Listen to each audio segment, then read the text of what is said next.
I remember the night we're in the studio cutting the album Step Up to the Microphone, and I went up to Peter and I said, mate, can I talk to you about a few things? He said, sure, mate.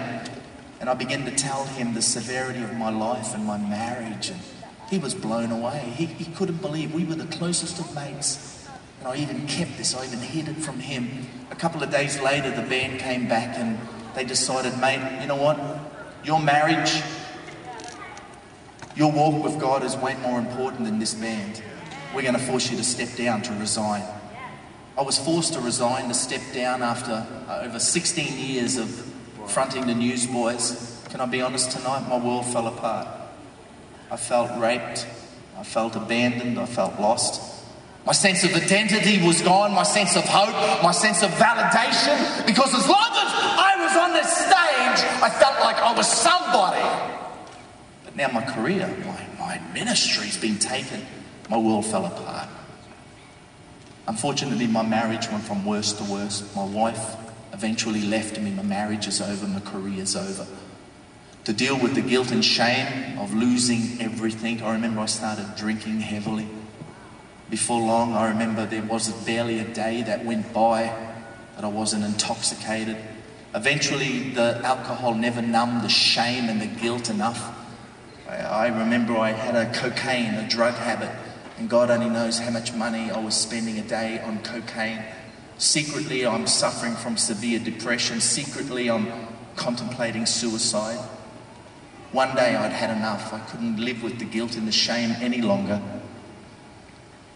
And so I went to this guy who I knew, who I used to purchase cocaine from. He had a gun collection.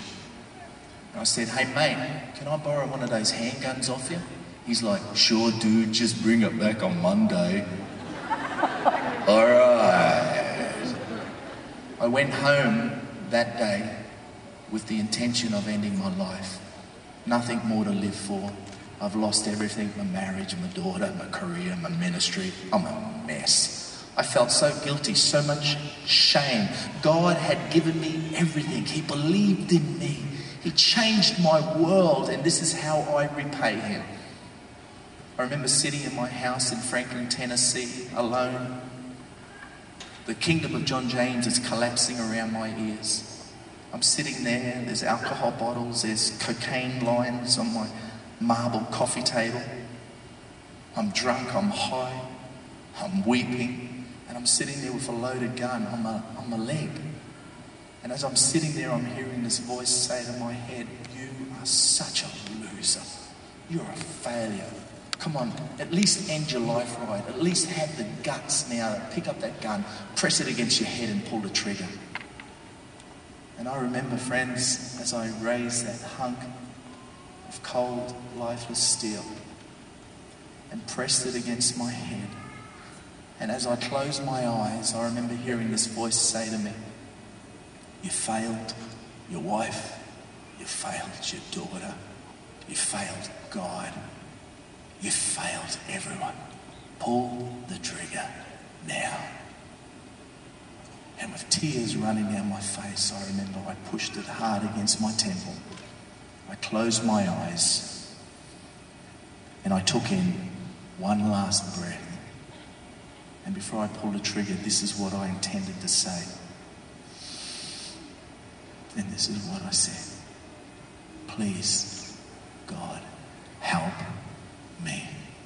Instantly, the phone rings. The answering machine kicks on. It's my wife calling from Australia.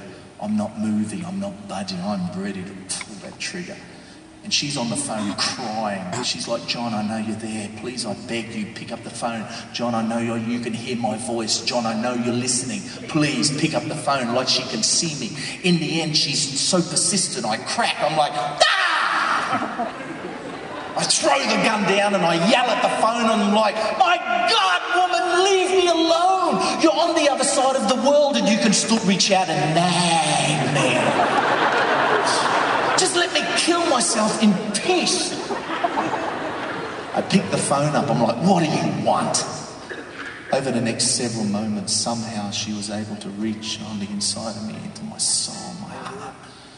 She was able to talk me somehow into getting on a plane. I remember when she said, come home, leave it all, just come back to Australia. come back to your daughter, come back to me, your family, come back to Australia.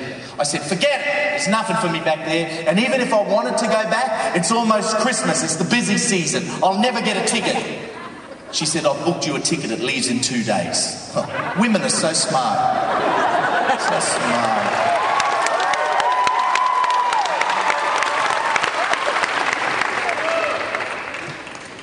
I wish I could stand here tonight and say, I was a great man. To be honest, friends, I've got to be honest, I don't even remember getting on the plane.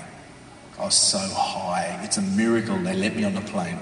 It's a miracle I got on the right plane. That was 10 years ago. You have no idea how much of a miracle it is for me to be standing on this stage 10 years later, back with my mates, back with the newsboys. In my wildest dreams, I never ever thought I'd be here. I sometimes meet people and they say to me, oh, wow, John James, you had that incredible career, you had all of that. Oh, now you've lost it all. I look at them and I know they mean well, but I can't help but smiling and containing myself because on the inside, I just want to shout and say, you're kidding, right? It was strike 3, game over. I had a gun pressed against my head, ready to blow my brains out. And here I am alive today. I'm no longer an alcoholic. I'm no longer a drug addict. I'm no longer suicidal. I have my wife back. My marriage was restored. I have my children back. See, you've got to realise something. I'm the luckiest man on the face of the planet because I've not only met the God of the first chance when I was 15, but 10 years ago, I experienced the God of the second chance. And when you experience the God of the second chance and you're touched by that sort of grace, you can't help but be the same again. It changes you. Friends, tonight in closing, listen to me. I'm not asking you to join some club, join my fan mail, join me on Facebook. I don't really give a rip about any of that, to be honest. But I'm asking you tonight to have the guts, to have the courage, because the big question tonight, the big question isn't, is God real? The big question tonight is, do you have the courage to take a step and open up your heart and mind to the possibility of God? See, God tonight has done all he can do for you.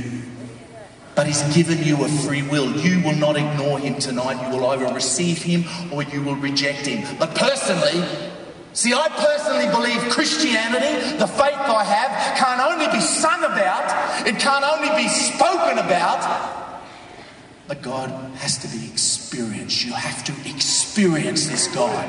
You have to experience his love, his power, his forgiveness, his strength, his hope. The question is tonight, do you have the courage?